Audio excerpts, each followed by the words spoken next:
Napislit ang pukingking ni kumare, dihang ni angkas sa akong bana.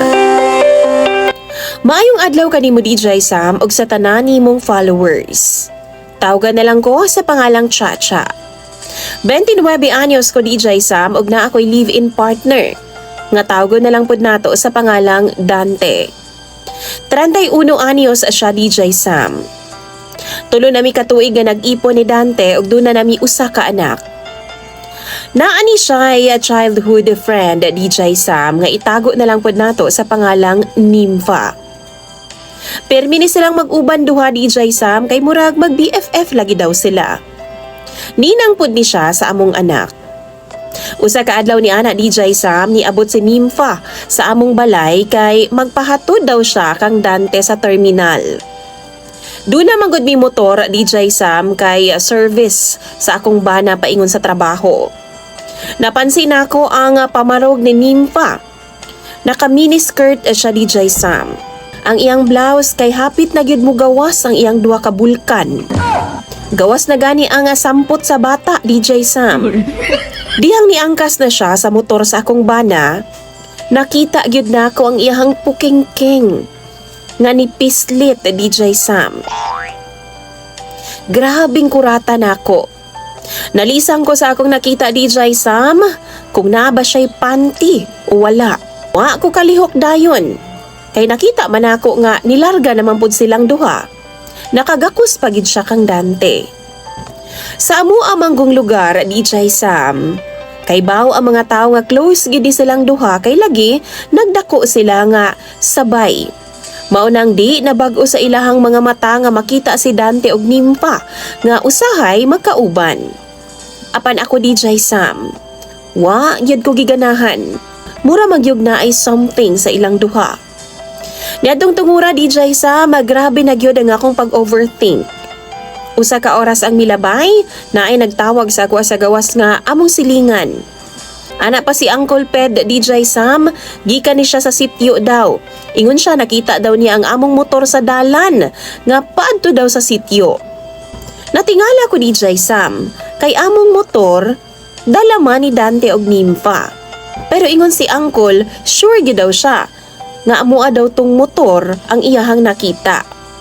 Og nagunsa daw didto. Grabe na nakong kulba atong tungura DJ Sam. Maong gibili na ako ang akong anak sa akong amiga ug nilakaw dayon ko paadto sa dalan sa sityo. Di patulayo sa amo DJ Sam. Siguro naa sa 20 minutos imong abuton kung magbaktas mo. Ang dalan dito DJ Sam, kasya ang motor pag muagi. Patabok pa gyud sa sapa DJ Sam. Naamay sityo dito DJ Sam ug agianan pud to sa mga tao paingon sa bukid. Paspas gyud ang akong baktas DJ Sam. Ug pag-abot na ako didto, naa gyud ay ang among motor. Pero wa si Dante og Nympha. Sa ubos sa DJ Sam didto sa sapa, didto sa pangpang. Kung tawgon sa amua, sa gilid po didto na ay mga kamaisan, kasagingan ug daghang mga tanom. Gihapo gyud in taon ko DJ Sam, dala sa akong kakulba. Sige kog pangita sa ilaha DJ Sam sa mga gilid-gilid. Apan wa gyud nako sila nakit-an. Na ako'y napansin na DJ Sam nga mais didto sa ibabaw banda sa kiwa-kiwa. Pero way hangin. Hinay-hinay ko padung dito DJ Sam. Og sa di kalayuan na ako'y nabatian DJ Sam nga mura bitag ungol, murag baktin nga gutom. The more nga nagapaduol ko DJ Sam, mas mukusog pod ang ungol. Di ang pag-abot nako sa bungtod DJ Sam sa ibabaw, mas klaro pa sa tubig ang akong nakita. Si Dante og Nympha DJ Sam, nagjerjer gid silang duha. Si Nympha pa ang naa sa ibabaw ug ang ilang sapin dahon ra sa saging. Ang kulirit DJ Sam, nagkagat-kagat pa sa iyahang ug si Dante, nagkumot-kumot pa sa suso ni Nympha. Pagkita na ako DJ Sam na insecure pa ko kay dako baya og boobs si Nympha. Ug ako kay gamay ra gid intawon, maong naglagot kog samot DJ Sam. Duna ko'y nakita DJ Sam nga kahoy. ug ako yung gihampas ang kamaisan nga nakapalibot sa ilaha. Muragod silag mga kawatan na DJ Sam. Sa ilang pagbangon, wa na sila makamao. Nagkalisang-lisang na, naglibog nagunsay unahon. Ako dayong gilaparo si Dante DJ Sam sa kahoy. Og si Nympha, akong gikuptan ang iyang buhok, dihang ni aksyon sa pagdagan. Akong giumpog ang duha nila ka mga ulo DJ Sam. Grabe akong kalagot yadtong higayuna. Nakahilakgod ko, ug wa gyud ko ka istorya, bisan kausa. Basta kay gihampas-hampas na ako si Dante DJ Sam ug si Nympha. Ako siyang gibuhian DJ Sam ug giingnan nako siya nga dagan na mintras na apayuta. Ug ayaw na gyud pakita og utro sa akoa. Kay basin og matiwasan pa nako siya. Samtang si Dante DJ Sam sigig pangayog pasaylo. Apan muragwa na ko'y nabatian gikan sa iyaha. Niuli ko sa among balay ug iyahang mga sinina akong gipanglabay sa gawas. Ako na siyang gipalayas. Kay baw mo DJ Sam katong mag-uyab pa mi, ako siyang giingnan nga magdistansya siya kang Nympha. Kay di ko ganahan nga magsigi silag dikit-dikit. Apan gitubag ra ko niya nga amigo ra daw sila. Og boyish daw si Nympha. Di daw nako hatagan og malis siya ang ilang kasuod. Apan unsaon man karon, nga nasakpan naman nako nga nagjesjeranay silang duha sa kamaisan. Unsa man di ay ni?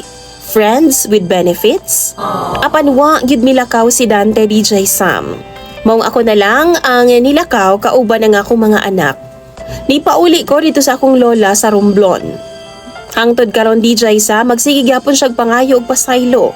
Apan wa na ko'y gana makipagbalik pa sa iyaha. Wa ko giganahi ana DJ Sam nga makisawsaw siya sa uban tapos musawsaw pud siya sa akoa. Feeling nako no, dugay na to nilang gibuhat ni Nympha DJ Sam. Apan kadto lang yung higayuna nako nasakpan. Na ako karon DJ Sam sa Japan nagtrabaho. Akong mga anak tuwa sa akong mama. Usahay magbisita si Dante sa amua pero di nako ginapada ang bata. Giingnan gid nako siya nga kung kuhaon gani niya ang bata idemanda gid nako siya. Kaya man ako nga wa siya. Kaya na akong suportahan ang akong anak DJ Sam. Total, di man pud mi kasal duha, suwa gyud makapugong sa among panagbuwag. Giingnan pud nako siya DJ Sam nga mag-uban na lang silang duha ni Nympha. Total, di man niya kaya nga mawa ang iyang BFF sa iyaha. Ang tinuod ana gihatag naman nako siya didto. Pero sige gihapon siya sinamok sa akoa. DJ Sam, kung unsa man ang ika-advise sa imong mga viewers, palihog na lang ko i-comment na sa comment section. Dinhi na lang kutob ang akong email ug daghan kayong salamat sa pagbasa.